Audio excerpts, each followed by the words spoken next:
want the view to be speaker view. Okay. We're at the Knesset. We were at the Knesset yesterday. Yeah, it's all here. Yeah. It's all here. Beautiful. Okay. Here comes the expert. Now you come. What's question? They figured it. No worries, no worries. We're good. We're good. Little by little, little by little. Could you also make it that it records onto the card on the camera? Do you know how to do that? What's it recording to now? It's going onto YouTube straight, so YouTube is getting to hear all of our preliminary. It's actually half an hour after our preliminary conversation. But okay, you see something there or not really? It says that it's streaming. Yeah. Okay, so that's. Should I good. try to press the record button or no? Yeah, because I would want it to also record on the camera. So I don't know if it could. It's saying invalid during USB. Oh, invalid during. Okay, so we'll deal with it. You know.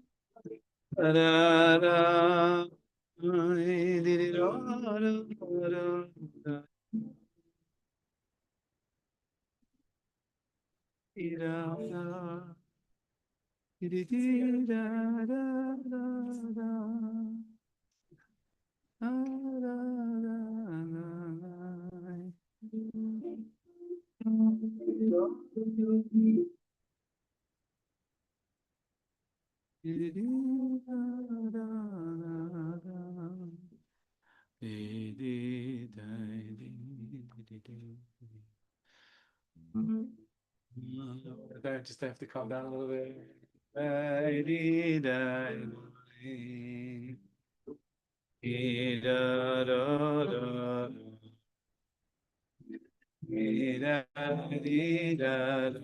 know what? Something happened. Shevach is on her way over. And she's gonna be here. She's like one light stop, one light rail stop away. She would have like missed it, and then she's the joining person. That's one theory why it's happening. Who knows? Who knows why anything happened? You know.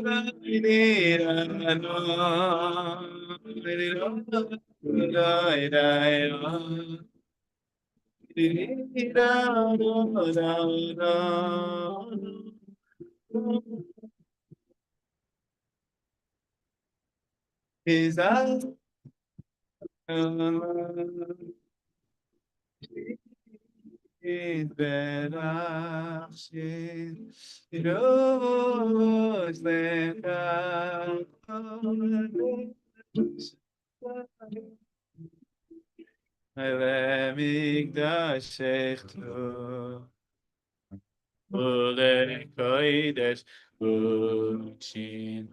Asadi ve'yechedun ruchin ve'nafshi Lemigdashech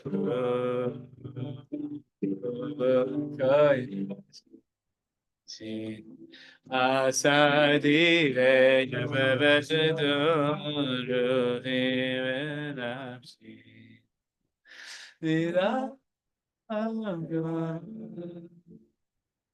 I say Berachi Yerosh Lemkato Yevek Shufraya Dida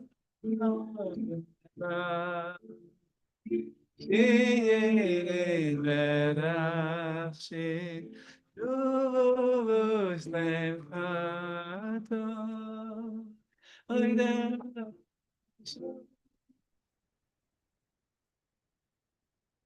I'm with all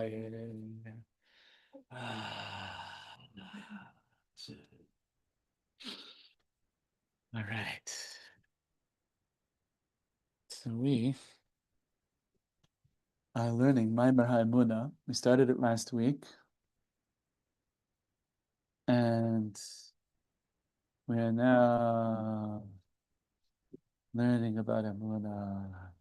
We're going to go to Hitbodedut, Zat Hashem, to talk to God in our own language. As Rabbi Nachman in Breslov taught us, we need to go on a path that is totally new and yet absolutely old. The old school of the old school, OG Judaism. And it's so new because nobody's ever talked to God the way you'll talk to God. Right? Rabbi Nachman once said that, nowadays maybe it's a bit different because we have streetlights and police, but highways used to be very dangerous places. And there are robbers who wait there, and they're still in a different way, right? And he says, with davening, so, oh, the volume needs to be a little higher. You know how to do that? Yeah. I just put it closer up. Oh, close. But my beard, now you might get some good beard friction. Is it better? Is it louder? It makes a difference? Yeah? I'll try and speak louder also. Yeah, it's good. It's good. Thanks. Okay. Remember, it goes right under the end of the last hair. Okay.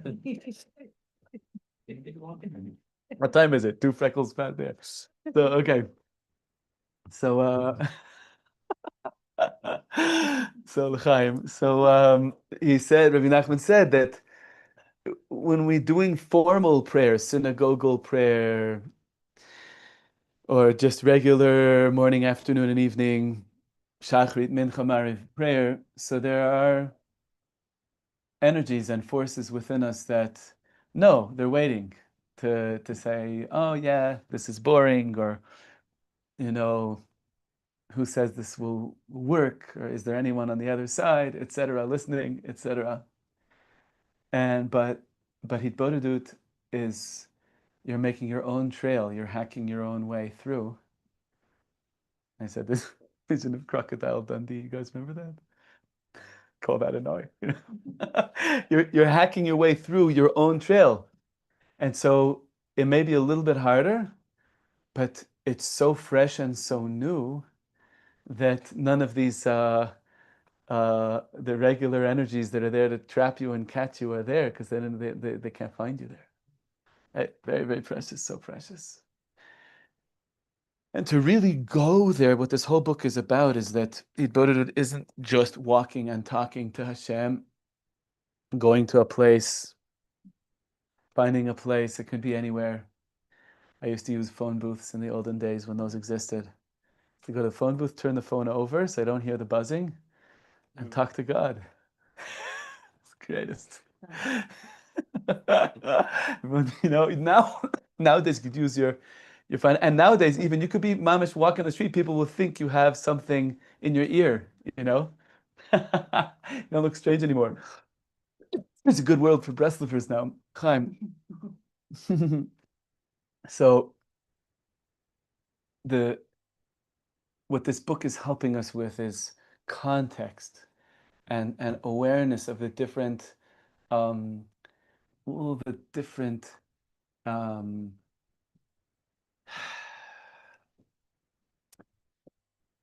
aspects of consciousness that are there and that we can activate and connect to as we're doing Hitbodedut. So we spent a lot of time on Mashpia Mekabel. That's one of his big things in the book that is running theme through the book, of the giver and the receiver. Now he's talking about faith and really reorienting our whole sense of what Emunah is. What is Emunah? And just because there's a bunch of people who weren't here last year, I'm going to bring this in a little bit from last time. That Emunah is called in the Zohar HaKadosh, Leisla Megar Maklum. It has nothing of its own. It has nothing of its own. And it's really just a receiver. And that means, as opposed to the other, the kind of dominant 9 sefirot, the first 3 of which are intellectual and the last 6 are emotional, Emunah is not an intellectual nor an emotional experience. Very, very important. Time. And he says We'll start at Os Gimel, which we left off. We're going to repeat a little bit of how we ended last year.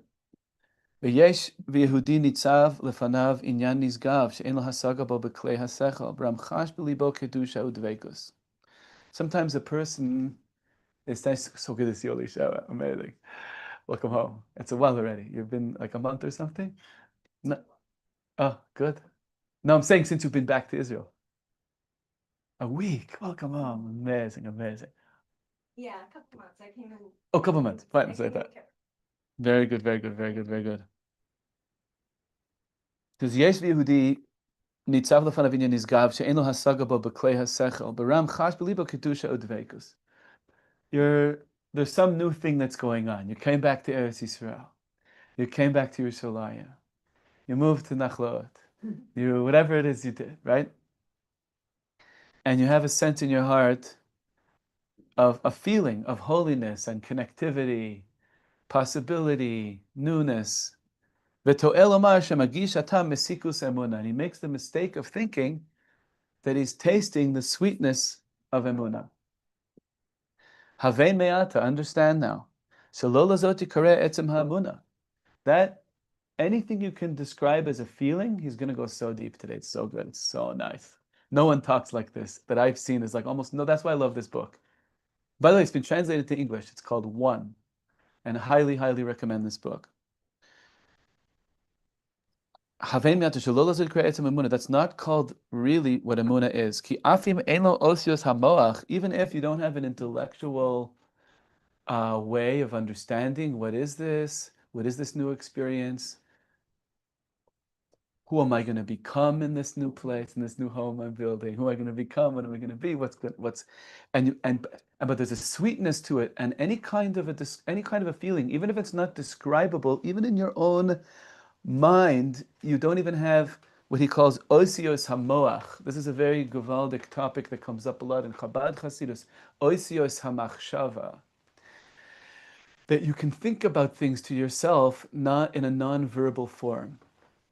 It's not verbal in the sense that you can articulate it to someone else, but the thoughts have their own meaning that you know, right? And he says, even if the feeling that you're having isn't even that, it's even higher than that. I don't even have a thought communication to my own self that is incommunicatable. Even that I don't have. All I have is a sense of sweetness and connectivity to Hashem right now. That's all I have. It's higher. I don't know how to construe it to my own self, right? Afim ein lo osios hamoach, ach rucho mitpaemet beosios halev. But your ruach, your spirit, is kind of pulsing with the letters of the heart, something higher than just the mind. But that's still not emunah. That's still not called your feeling emunah. Emunah hi kasher Yehudi reik lechalutin mikol ois vehergesh. Emunah, when it stands alone, of course, he's going to speak out later that emunahs can also be mixed into other experiences. But to recognize when am I having a full-on emunah only experience, and what the emunah is never a thought or a feeling of any kind. Even the thoughts or feelings that are above language entirely, even to your own self. Time. So nice to just talk about this stuff, isn't it? Yeah. So great. Oh, Baruch Hashem. So he says, he says, Emunah hi kasher Yehudi reik lachalutin mikol ois vehergesh. Emunah is an emptiness, complete emptiness of any letter, meaning any sense of meaning at all, and any feeling. So long as a person is in a state of constricted consciousness, so a person's, let's say, they're in a bad mood, and they're like, okay, I'm having a tough day, but I'm living from emunah, right? Shehi matzav chaser nikud v'tam utuna, achi madayin yesh bo achiza el hametziut, haynu al yidei eize seichel hahergesh kol dehu. But so long as what you're doing really is you have in your head ideas, maybe not exactly the word grit, but you have some grit and some determination and some perseverance and some and maybe you have some dark humor you're going with for that day or whatever it is, that's still, you're still groping and holding on to something that's intellectual / emotional. So it's not really emuna either, right? Even when you're like kind of plowing your way through a difficult experience or day. Or if I'm getting, like I'm having a hard time, but I'm in the shuk and I'm experiencing that, right? Even that, any experience.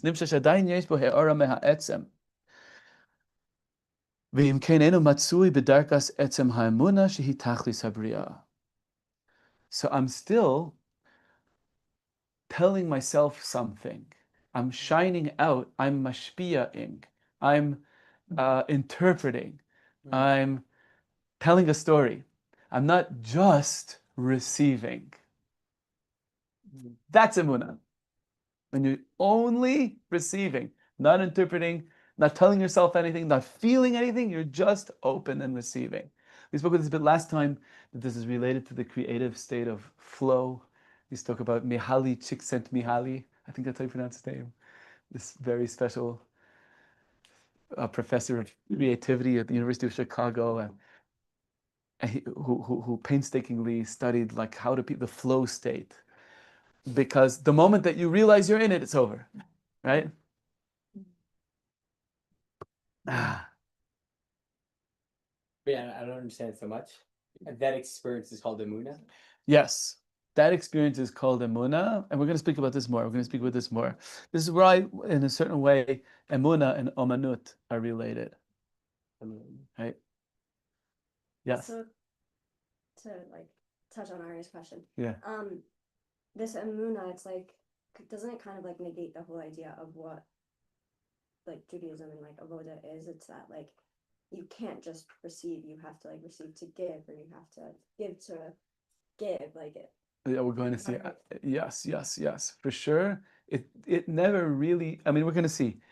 What he's trying to do is just like extract it as its own complete, just to recognize that there is this thing called emuna, and then he's going to talk about what it looks like when it plays out, because it is, there too while you're thinking, while you're emoting, etc. It is there too. It's not like it's gone at that time. Just what do you identify as emuna? People often mistakenly identify emuna as a feeling or a thought, and it's not that, right? Emuna is that aspect of your experience. It could be different experiences, but it's the aspect within which you're just receiving, just relating, where you're realizing there's a border outside of your narrative where it's really mamish Hashem, right? Yeah.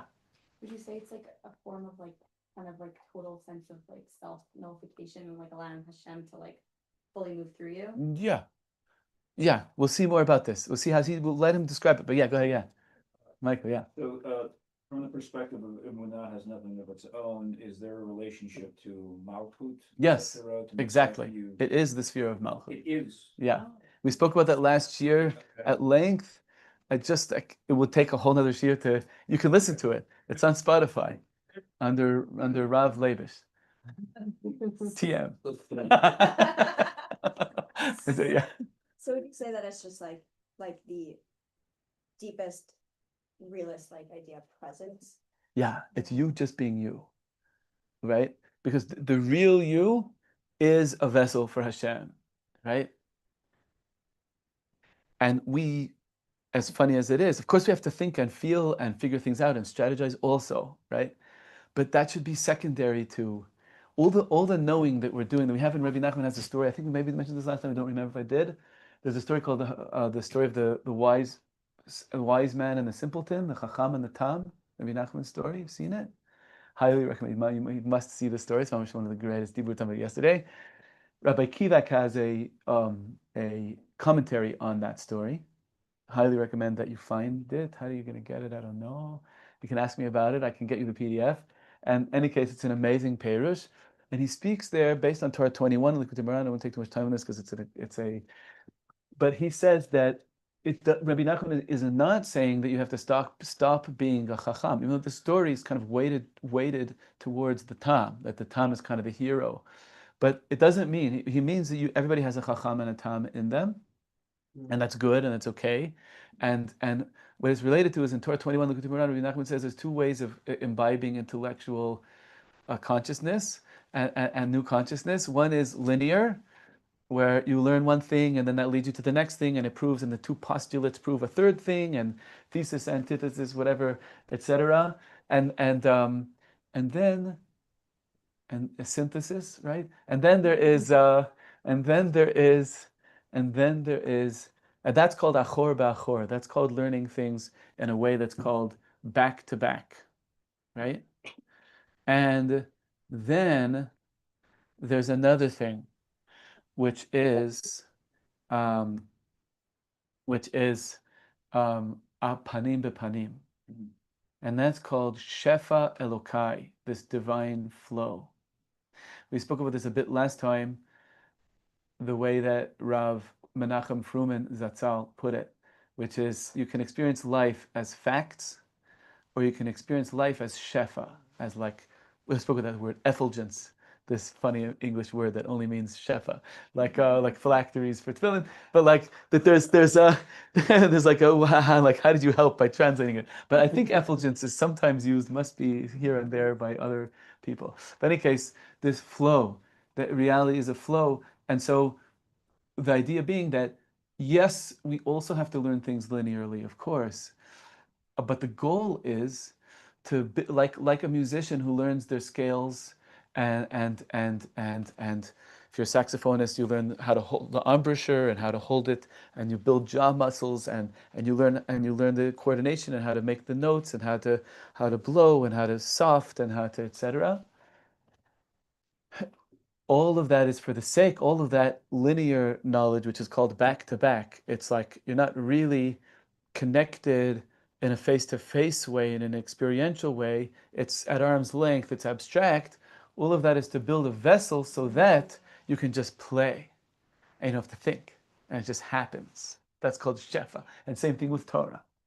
Right? All the learning we're doing is so amazing, and we should learn it with this subtle thing that the chokhmah is for the sake of a new level of tmimos after, right?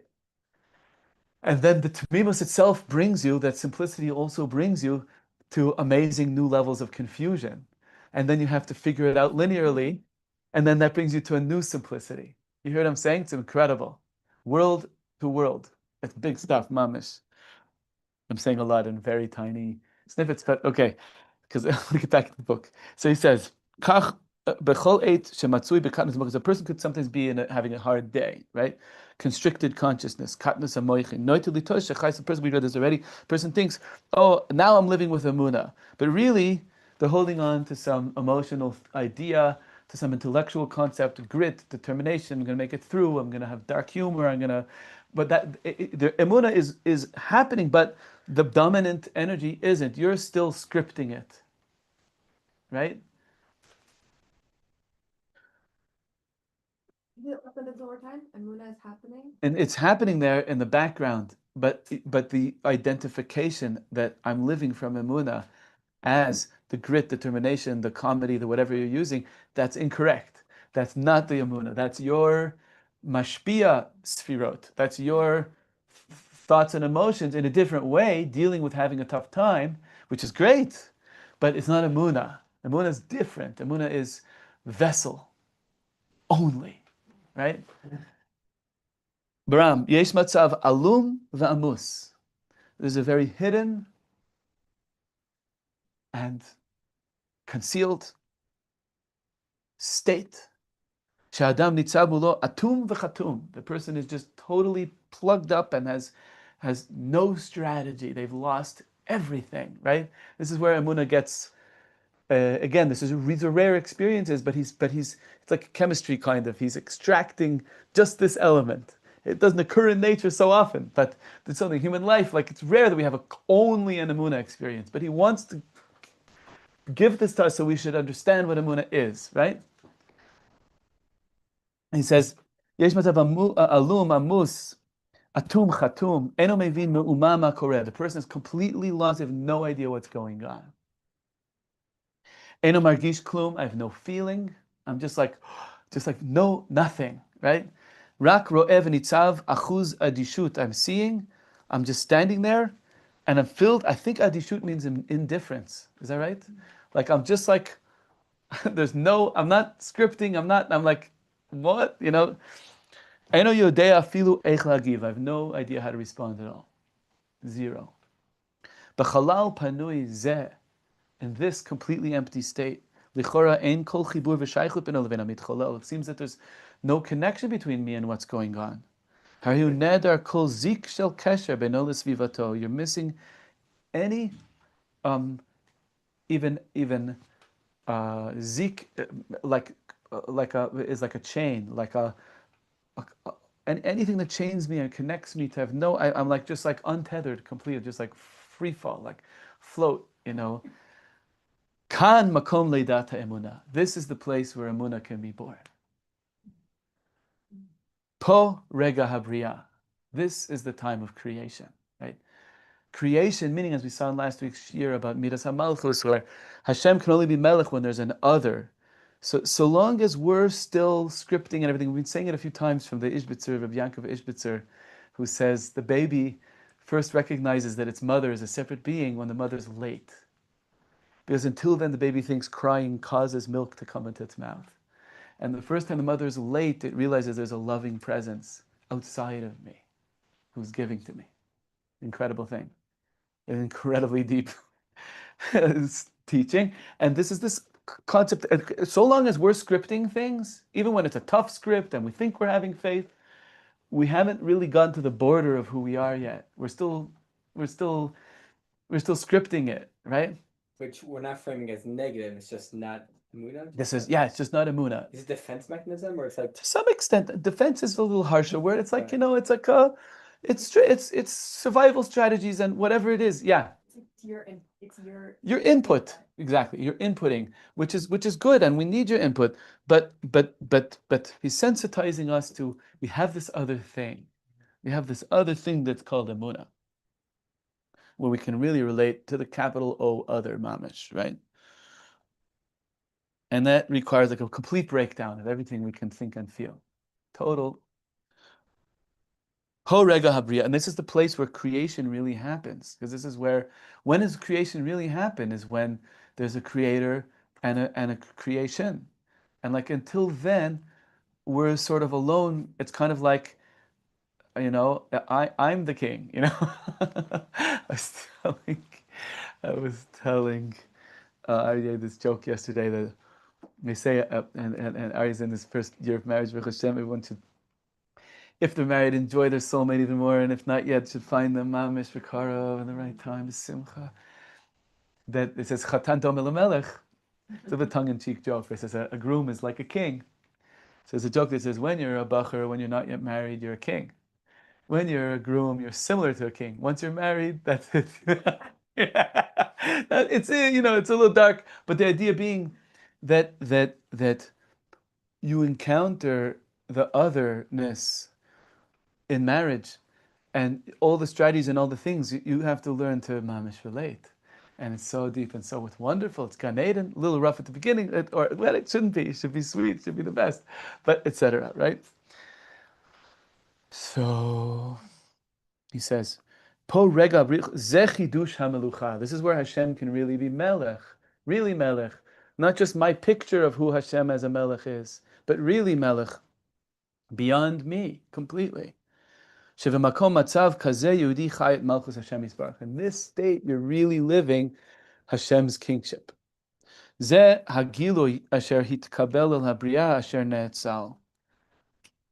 is the depths of revelation, this revelation that comes from the emptiness.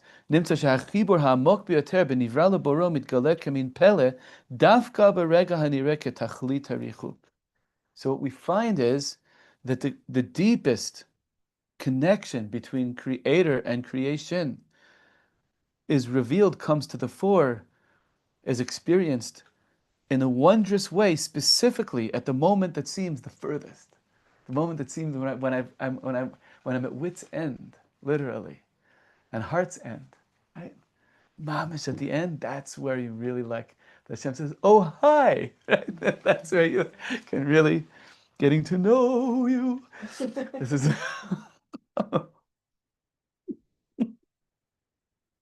very dugma liated leater havana. Here's an example to spell this out further. Lifamim yesh sha'ot b'Shabbos of Yom Tov. Sometimes it could be. This is an amazing example. I love this example. A person could be on Shabbos or on Yom Tov,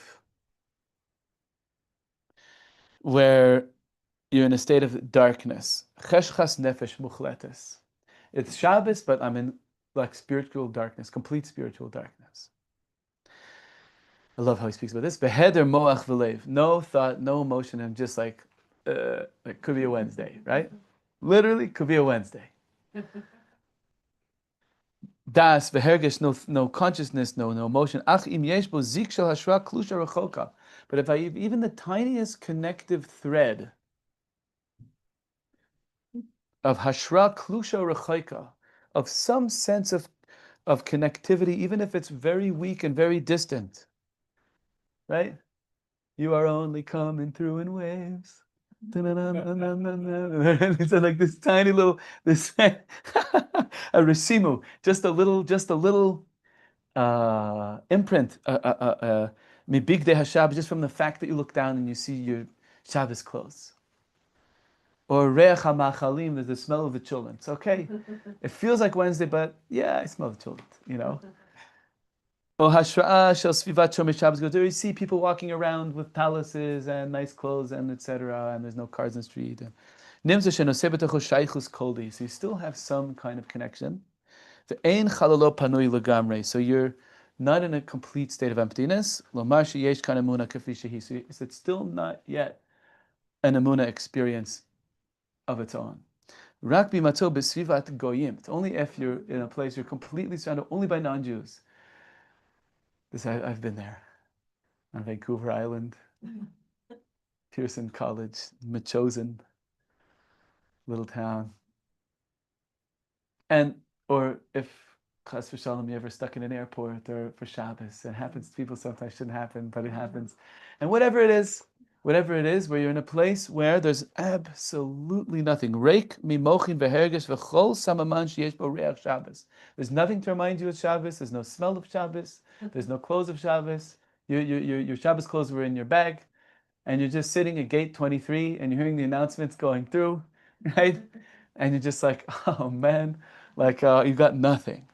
Reik mimochin v'hergesh, and it feels like Wednesday. V'chol samaman yesh b'reich Shabbos. Any sign that has any smell of Shabbos to it, v'achuz b'tzumosh yom bli kol siba. Thus you have no way to hold on to the fact that it's Shabbos. Rak mitzad emunah. Just all you have is to believe that whatever Hashem said today is different. Shekach kibalnu misinai shebiyom zeh yesh b'olam havaya acheres. Hashem said that this day is different. It has a different existence. V'hichala gam alav, and it is Shabbos for me now. Rak az harehu merkava etzem midas hamalchus. Only then are you really I say merkava, a chariot, for like a receptacle for emunah itself, for malchus, for tokef emunah, for like pure, on straight emunah, not even on the rocks, straight. Right? Because it's just you. Emunah is something that you do, not something you think about or feel. It's you. And it's mamish, God.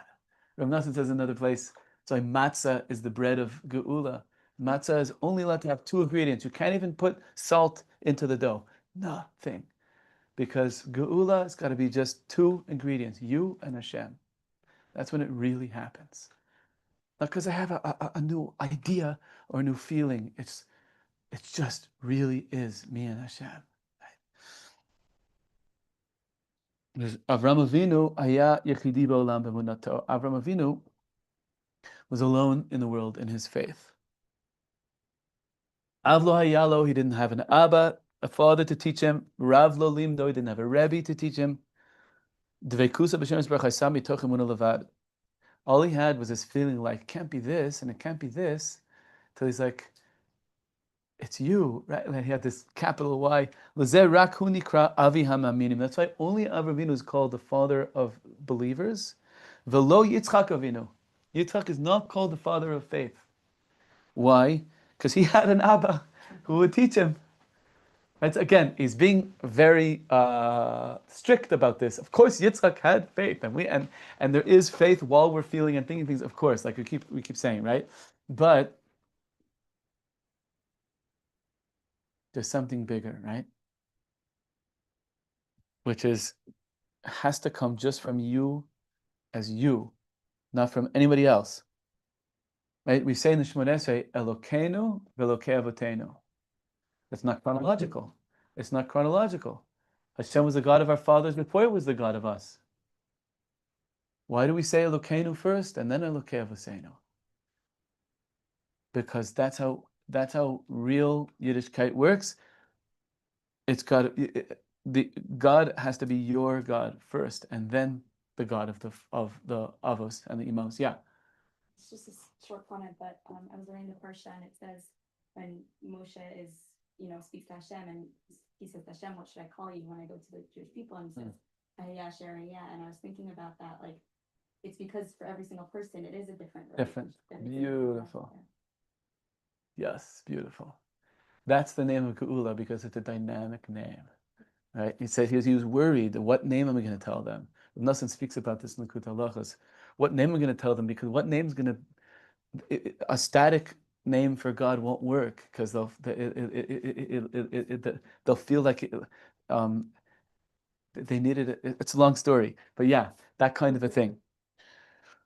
Go back inside. We say every morning, it's about Avraham, Davka, that we say that you found his heart believing and trusting before you. Ne'eman lefanecha, Avram's heart. Because that was the beginning of Davka, with not from a tradition, not from a somebody else, just open, receiving. Right? That's the heart, and we can all have that heart. We do have that heart. And that even after Avraham reached all of his highest levels, now Avraham reached unbelievable levels of perception, growth, etc., and emotion and intellect, huva liadei nisyonos. And he had to pass through. Hashem put him through 10 tests, right? When he was dealing with those tests, he lost all of his intellectual, all of his plans, all of his strategies. As the Baal Shem Tov says on Parshas Vayera, at a time when a person is being tested, the person is in a state of not having any consciousness. Because for you to grow, it's got to be you. It can't just be I added another paragraph of understanding. It's got to be you grow.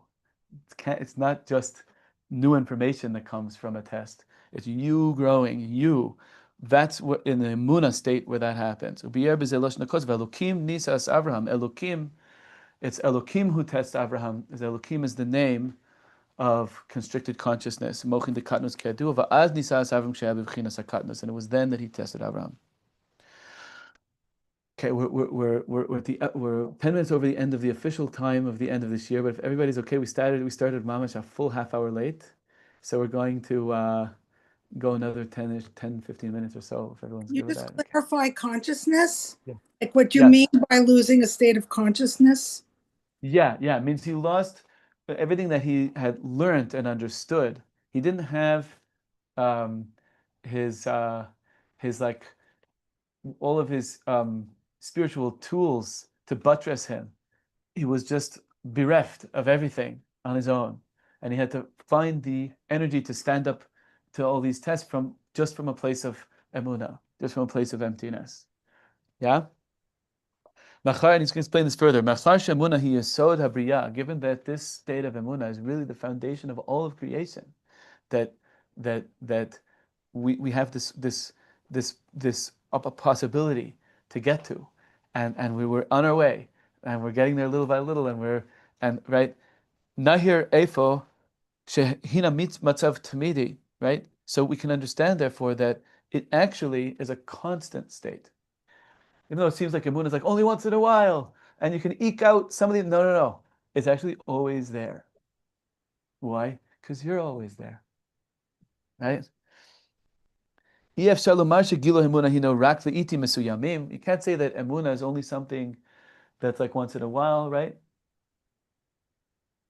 Those times where I lose all consciousness and all feeling, right? He was just doing that like as a chemist, kind of, to show us what emunah is when it's only by itself. That's rare.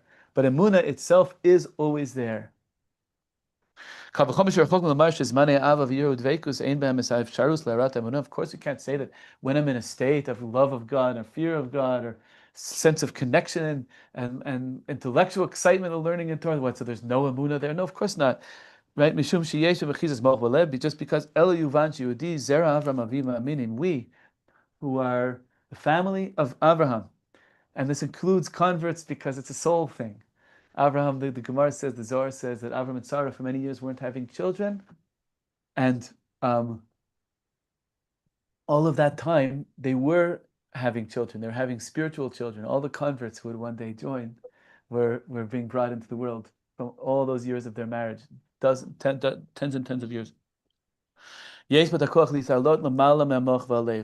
So therefore, we do have this ability to rise up higher than intellectuality and emotion. We have this ability as needed to go to emunah, to go there and become like just a vessel, go to that flow place. Hamabitim le'ever tzadikei emes. We can look towards our tzaddikim, our best examples, our shining light leaders, and most special people. Mispali me'esh ha'ahava udveikus megashim zivasam ach kol ele einam ki'im begeder kishutim. Right? And when we look at these tzaddikim, then we have to realize all the great Torah that they say, all the emotion that they give off, those are all beautiful things, but they're ornaments. They're all only ornaments, right? Klapei Gila Hashem Yisbarach belev hatzadik, the way that what's going on in those people's hearts, they have the most amazing, deepest, greatest emptiness, right? Meaning presence, right? So who called mamadaka, the still small voice. That's what's really important about our tzaddikim. Nitzotz pnimi she'ein bo me'uma zulat emuna. This inner spark that has nothing to it, only emuna. Now he quotes from Menachem Mendel Vitebsker, one of the great rebbes who's buried up in Tiberia. I don't remember when his yahrzeit is. I don't remember, it's in the summer or the winter. But in any case, the Heilige Vitebsker, this is from his Sefer Pri Haaretz. He says, V'zeu shamar v'hemin b'Hashem v'chshavel lo tzedakah. It says about Abraham that he had faith in God, and God considered that to be tzedakah. He's considered the faith of Abraham to be charity. Shekol hamunah she'isig achar kol yuni v'asichlim. All the faith that Abraham reached after all of his tremendous intellectual pursuit that he did. Hashem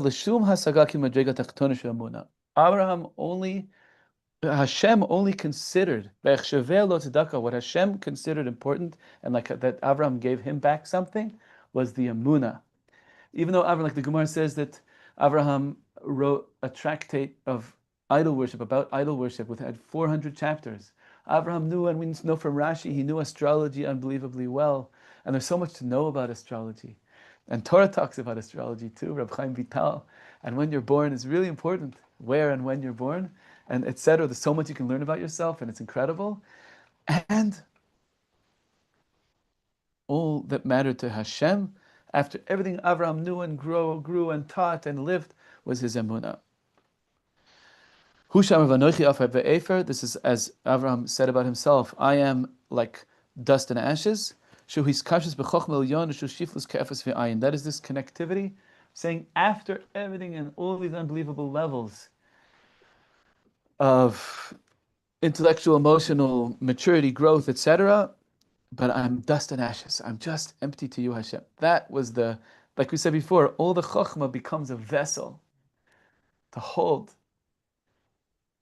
a flow of Hashem that can come through me like it can only come through me, and through you like it can only come through you, and each person is utterly unique.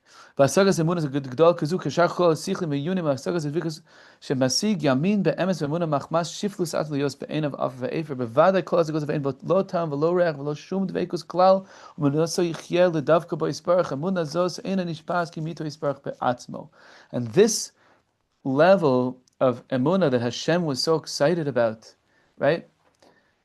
Of all the things that it could have praised Abraham, the verse in the Torah, the only thing in terms of like what Abraham did, is that he said, "V'hamin b'Hashem v'chshavei lo tzedakah." Abraham believed, and Hashem considered that tzedakah.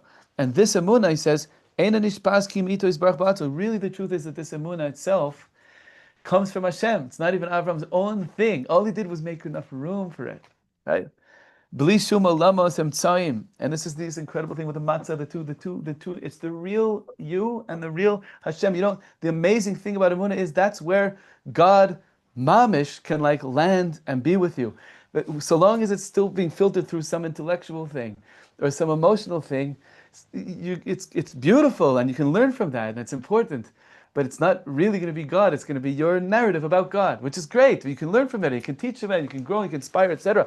But where does God really land in your life? Is the emunah.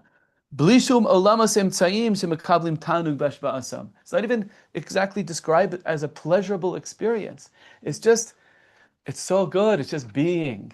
Like sometimes, like it's enough with pleasure. I love pleasure too, but we have love. The Torah, the tefillah should be pleasurable. But the real thing is just being, right?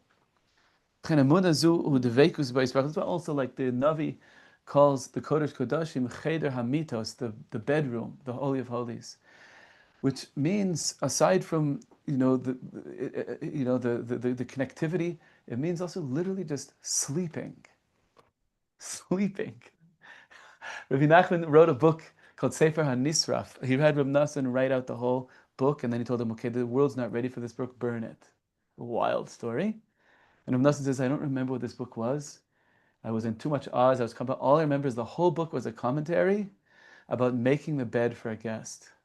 When you're letting in the other beyond consciousness, beyond what you're going to receive from them, just that they're there, right? And this, wrestlers go wild, like getting the room ready when they're having a guest over. It's like the highest of the high. Like one of the ways to describe all of creation was Hashem taking in guests, right? Oreach, the Baal Shem Tov says, is Or Chet, the light of infinity, right? But that light is so long as it's about me having good time with you, me learning something from you, but if it's like just stay over, just when you're asleep, right? The connection the parents have, which Shlomo would talk about, Hashem loves us like the way a parent loves their child when they're sleeping. And it doesn't just mean because they're not bugging me right now. It's a mother. Yeah, you walk into the room and it's beyond. I want you to be zoicha, mamish. So let's finish this thing. When we enter into Avodas Hashem for real, oivrim bechinas shemamon v'tzibtzum betulei das v'hergesh kol kulam emunah. When we really, and this is the thing, when we start to wake up and try to be conscious Jews and relate, you will have these desert experiences, these times where there will be no thought and no feeling, you will know what to do with yourself. And the amazing thing is, it's like so amazing. I love so much. He talks straight about that. He's saying like, yes, like that's when you can really be a vessel. That's when it's just you and Hashem. That's Hitbodedut. That's like the core. Matzah. Yeah. Is that a good thing then that you're doing though? It's an act. On the one hand, it's thrust upon us, right? He says like, Bechinas shimamun v'tzimtzum netulei das v'hergesh. So as we try to wake up and connect, and it's not so hard in 2026. It's not so hard. There's plenty of things that will throw us for a loop, right? So, in any case, kol kulam emunah. So it's a great question, and it's like we said before. that our chokhmah should be for the sake of the tamimus. That it's a reorienting of realizing how, like, right, the stone that the builders refused has become cornerstone. That's the stone of emunah, right? That's the stone of just being a stone, just being there, right? It's when I just feel like a stone, and the builders, no, but it's not learning, it's not understanding, it's not feeling, it's not, yeah, but it's you. Just be there, just be. My friend Ariel Berger, did I tell you this last time? He's a student of Eli Wiesel, Alav Shalom. He's a very close student. You know Ariel? You have to meet Ariel. So anyway, Ariel Berger, he's so great. And he wrote this book, I think he's in Israel now. He wrote this book called Witness, which everyone should read. It's an incredible book. And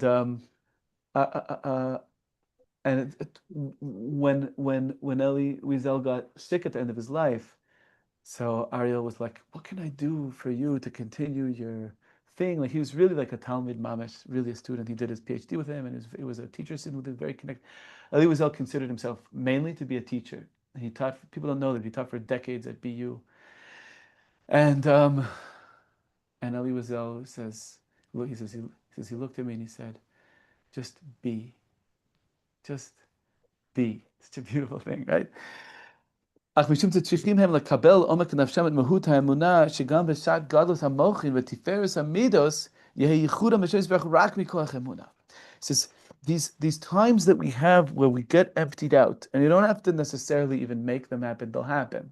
There's going to be those Shabbos that feel like a Wednesday, and there'll be, etc.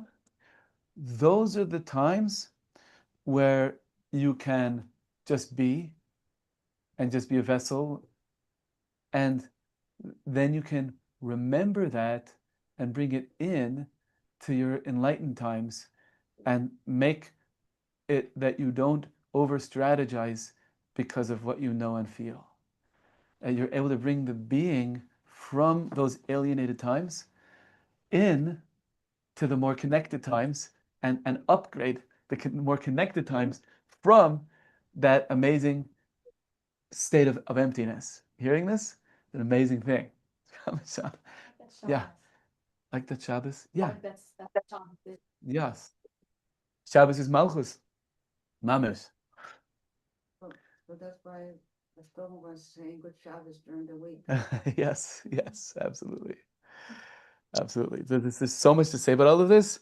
I think we should probably stop here. Can I Well, ask a question? Yeah, sure, Esther, yeah. Yeah. I just a quick comment when you said, and then the question was, when you were talking about Rav Kivek's version of the Chacham Atam, I don't know if you've ever read Madregas Adam, but it goes very well with the Alter version of the Chacham Atam. That's the Tam is the Talmud Chacham.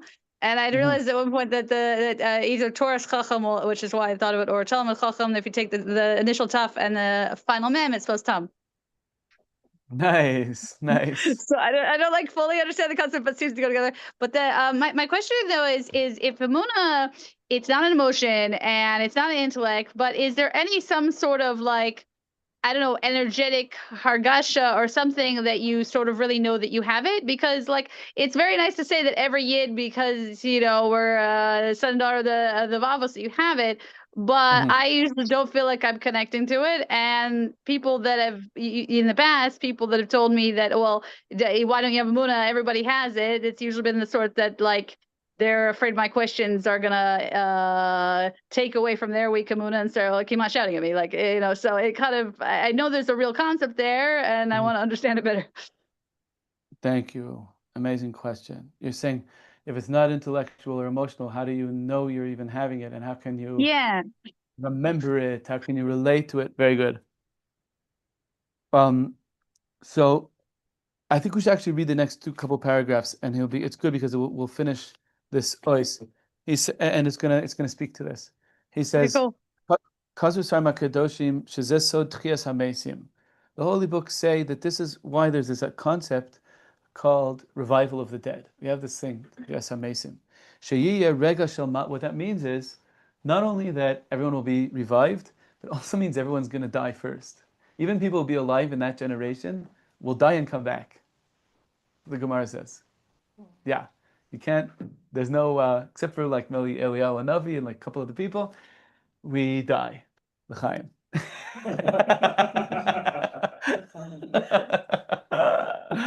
Oh, after 120 wonderful years for everyone. So he says, "Yia rega shel mavis kodem hatchia mechadash l'chaim delasi lavo." There'll be a moment of dying before the new life of the future. Ki ilu tia hasagas agula b'emshech yusachas. If geula would happen as just one continuum, uninterrupted continuum, l'lo mavis be'emtza, without dying in the middle. Tiyeh niras hagula ki ilu ba ketotza'a mehamasim amidos shekadmula. So it's going to seem, it could seem that it's cause and effect. I was a good boy, put on my tefillin, kissed the mezuzah, Mashiach came. so then I made it happen, right? Like we said before, the moment the mother's late, right? That's where the baby realizes that there's this loving presence, right?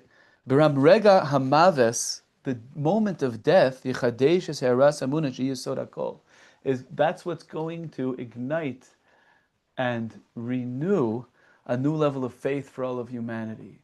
There's a wink in between, right? In this way, they've explained that Am Yisrael, after reaching the highest of levels, when there was the splitting of the sea, right? It says, they all had yira, which is a feeling. And then it says, Vayaminu b'Hashem, they believed, right? They came to a completely other grasping experience. Hidargas hamuna, that's called the level of faith. It was not just uninterrupted flow from the previous. It was a completely different thing. He'aras habito. Here's the word, this light of nullification, of emptying, of it's not me, of the end of all I can control. Surrender, gewaldig surrender, right? Bechinas kol ma sheyusag la'achar rega hatchia shelo yavo ketotza madragas kikadmu ela yivaled merega hamaves rega haemuna. That's what Chazal say, as Yashir is a remez to Tchias HaMesim. Yashir is written in the future, meaning we will sing that song again after the revival of the dead. Means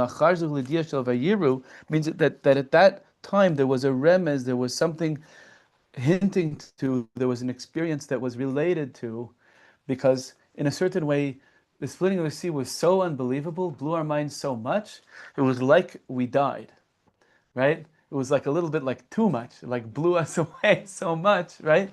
And so we had yira and a perception and prophetic perception. We sang this song and everything. And then there was also something else, that we were just only receiving. That's the concept he keeps coming back to, is only receiving, not narrating, not shining in my own thought of, oh, this is this, oh, I'm feeling this. Just receiving what's going on, which is the state of just being me and only receiving and having no strategies left at all, right? And there is, sorry. Oh, Miriam, we missed you. We're just at the end of the class right now. What? We're just at the end now. We're missing you. Oh, good. Is there any way I could get? I'm going to send you, because it's recording directly onto YouTube. So I'll send you the YouTube link. But let me just say the last couple sentences, okay? And then we're wrapping up. Okay. Sure. Okay. Right. So we were saying, right, that to answer Esther's question, then we're going to finish, is how do I know that I had this experience? Is what you have the experience of is the experience of the end of all your strategies and the end of knowing how to emotionally interpret, of how to intellectually interpret. You experience the end of that. And in that place, there's a point of contact with Hashem, which is not describable at all. It's just there.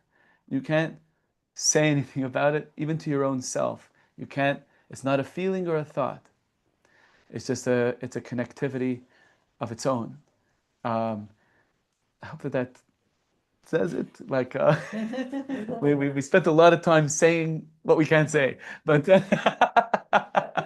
it's sort of that it's beyond it's beyond it's param kilo. It's beyond emotion and intellect. So you might be aware that you have it, because then from that, then you get the intellect and the emotion that are stemming from it. But don't get fooled and think that the emotion and intellect is the thing itself. Is that sort of the idea? That's excellent, excellent, very well said. Thank you, Esther. But you might also possibly but would you somehow but besides it, him just like using these theoretics to explain, to break down what's what, like, is it possible a person really could be an Emunah experience and really have no intellect and emotion, or is it you're really always going to have a little bit of one or the other? I think it is possible, but it's rare and it doesn't last long. I think that's what he's saying here. I think that's what he's saying. It's sort of like you have the light bulb and then you have the thought plan and that kind of thing. And this is talking about before the light bulb. Yeah, like that. Something like that.